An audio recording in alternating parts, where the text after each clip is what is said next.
হাজরার মোড়ে আমাকে ডান্ডা মেরে মেরে আমার মাথায় 46টা সেলাই আছে, আমার ব্রেন অপারেশন করতে হয়েছে, আমার ডান হাতের অর্ধেক হাড় নেই।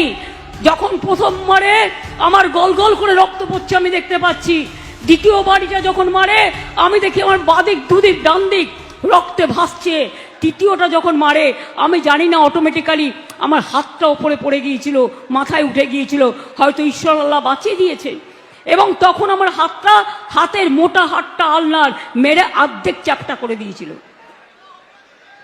কোমরে মেরেছে, গার্ডের নিচে চোখে অ্যাটাক করেছে, গার্ডের নিচে গুলি চালিয়েছে, বিমানদা গাড়িতে চালাচ্ছিল। একটি মেয়ে আমার এখনো মনে আছে, তার বরকে লকআপে পিটিয়ে হত্যা করেছিল। আমি গিয়েছিলাম, আমার রাস্তায় পাথর দিয়ে গুলি দিয়ে অ্যাটাক করা হলো, সম্পূর্ণ গাড়িটা ভেঙে দেওয়া হলো। তারপর কাচের ভাঙা সামনে গাড়ির ওপরে উঠে নৃত্য করতে শুরু করলো, গাড়ির কাঁচ ভেঙে সেই কাঁচ আমার চোখে ঢুকলো।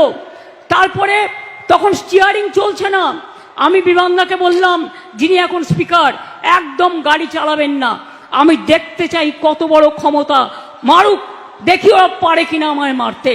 আমি দাঁড়িয়েছিলাম, বসেছিলাম গাড়িতে। তারপর ওরা গুলি চালালো। যখন গুলি চালালো হঠাৎ করে একটা ছেলে চলে এলো, তার নাম আক্তার। সে তার হাতটা তুলে দিল, সে জানতো না কি হয়েছে।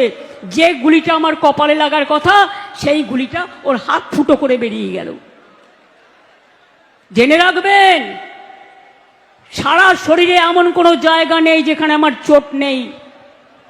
21শে জুলাই কোমরে মেরে কোমর ভেঙে দিয়েছিল প্রায়। আমাকে রোজ এক্সারসাইজ করে থাকতে হয়। হাজরা মোড়ে নাকি মেরে আপনার মাথায় এমন ফাটিয়ে দেওয়া হয়েছিল, নাকি 46টা স্টিচ করতে হয়েছে, আর ডান হাতের নাকি হাড় ভাঙা, ব্রেনের অপারেশন করতে হয়েছিল। ব্রেনের অপারেশন করতে হয়ে থাকলেও ব্রেনের অপারেশনটা খুব একটা ভালো হয়নি, সেটা বোঝাই যাচ্ছে মাঝে মধ্যে আপনার কথা শুনে, কাজকর্ম দেখে। আর হাত নাকি এখনও ভাঙা হাতে যা চুরি করছেন, গোটা হাতে যা কত চুরি করতেন সুযোগ পেলে, এখন তো ভাবলেও ভয় করে। কিন্তু ঘটনা হচ্ছে, হাজরা মোড়ে যে আপনার মাথায় মারা হয়েছিল বলে ঢংটা আপনি করে আসছেন এত বছর ধরে, কে মেরেছিল আমরা বলছি না, আপনি যা বলছেন যদি সত্যি হয়ে থাকে, 46টা সেলাই হোক, 440টা সেলাই হয়ে থাক, 5টা সেলাই হয়ে থাক, যদি আপনার মাথায় হাজরা মোড়ে কেউ মেরে থাকে, আপনি কাকে অভিযুক্ত করেছিলেন? অভিযুক্ত করেছিলেন লালু আলমকে।